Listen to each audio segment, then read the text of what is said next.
नमस्कार। कुंडली में राहु और केतु के एक्सेस को देखना बहुत जरूरी है, क्योंकि कुंडली में जो चंद्रमा है उसके दोनों नोड्स होते हैं राहु और केतु। ये जहाँ कहीं भी जिस एक्सेस में जैसे भी बैठे होंगे उसका असर आपकी पूरी लाइफ पे पड़ेगा। तो इनको आपस में बैलेंस करना बहुत जरूरी है, क्योंकि जैसे राहु अगर लग्न में बैठे हैं तो केतु सातवें में बैठे होंगे, राहु अगर दूसरे में बैठे हैं तो केतु अष्टम में बैठे होंगे। इसी तरीके से अगर आप देखें कि आपको बैलेंस किस तरीके से करना है, तो आपको उस भाव को देखना होगा। अगर राहु दूसरे भाव में है और केतु अष्टम में है तो दूसरा भाव किसका है? आपकी फैमिली का है, आपके खाने का है, आपकी फूड हैबिट्स का है। और अष्टम भाव किसका है? जो आप जहाँ से आप निकाल रहे हैं, जहाँ से कुछ कट रहा है। तो इस चीज़ को आपस में बैलेंस करना है कि आपको कितना गेन करना है और कितना निकालना है। इस चीज़ को देखकर जैसे फैमिली भी है, तो फैमिली के लिए अगर आप कुछ भी कर रहे हैं तो आपको वहाँ से जो भी आपको मिल रहा है फैमिली से, तो आपको फैमिली के लिए देना कितना है, तो ये चीज़ आपको अष्टम भाव से पता चलेगी। तो इसमें आपस में एक बैलेंस बना के रखना है। ये नहीं है कि आप बस लेते जा रहे हैं या फिर आप बस खाते जा रहे हैं या फिर आप बस उपभोग करते जा रहे हैं, तो वो आगे चल करके एक तरीके से आपको जहर के समान हो जाएगा। तो हर चीज़ का एक रोटेशन में आना और जाना, ये दोनों चीज़ें बहुत ज़रूरी हैं।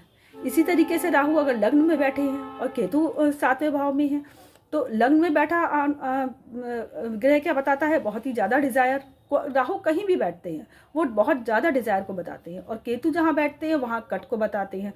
तो जहाँ अगर राहु लग्न में है तो लग्न का राहु बस ये सोचेगा अपने बारे में बहुत ही ज़्यादा, या फिर वो अपने पार्टनर के लिए बहुत ज़्यादा ऑब्सेसिव हो जाएगा। तो इसको एक बैलेंस में बना के रखना है कि आपको अपने लिए और अपने पार्टनर के लिए, दोनों के लिए स्पेस बना के रखना है, या दोनों के बारे में सोचना है, अपने लिए भी और पार्टनर के लिए भी। इसी तरीके से राहु अगर दसम या चौथे का संबंध बना रहे हैं कि केतु चौथे में है या राहु दसम में, या राहु चौथे में है केतु दसम में है, तो जैसे ये क्या है? घर और दसवां चौथा घर क्या है? घर का आपका सुख, और दसवां है आपके काम का क्षेत्र। तो इन दोनों में आपस में बैलेंस करना है कि यानी तो आप बहुत ज़्यादा काम करते जा रहे हैं, आपका जो सुख है, जो घर का सुख है, उसको आप देख ही नहीं रहे हैं, आप बाहर का काम भी अपने घर पे लेकर के आ जा रहे हैं। तो ये एक प्रॉब्लम क्रिएट करेगा, फिर आगे चल करके ये बहुत ज़्यादा डिसबैलेंस वाली स्थिति हो जाएगी। तो कितना काम आपको करना है और वास्तव में कितना आराम भी करना है, इन दोनों में आपको बैलेंस बनाना है।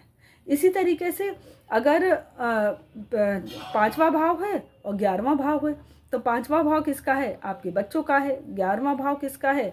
आपके सोशल का है, आपके मित्रों का है। तो आप कितना ध्यान अपने बच्चों पे देंगे, और कितना, अब जब आप बहुत ज़्यादा अपने बच्चों पे देंगे तो आप बाहर से बिल्कुल नहीं दे पाएंगे।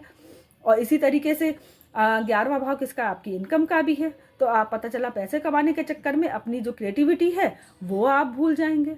तो दोनों में बैलेंस रखना बहुत ज़रूरी है।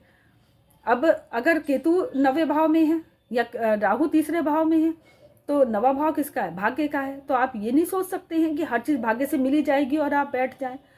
और अगर राहु तीसरे में है तो इच्छाएं बहुत हैं कि मैं ये भी काम कर लूँ, वो भी काम कर लूँ।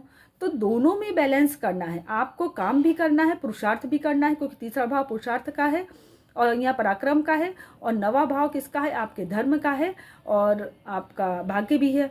तो काम करके ही भाग्य आपका चलेगा, या भाग्य तभी चलेगा जब आप काम करेंगे। तो दोनों एक दूसरे के पूरक है। इसी तरीके से आपको राहु और केतु की स्थिति अपने में बैलेंस करनी होगी। धन्यवाद।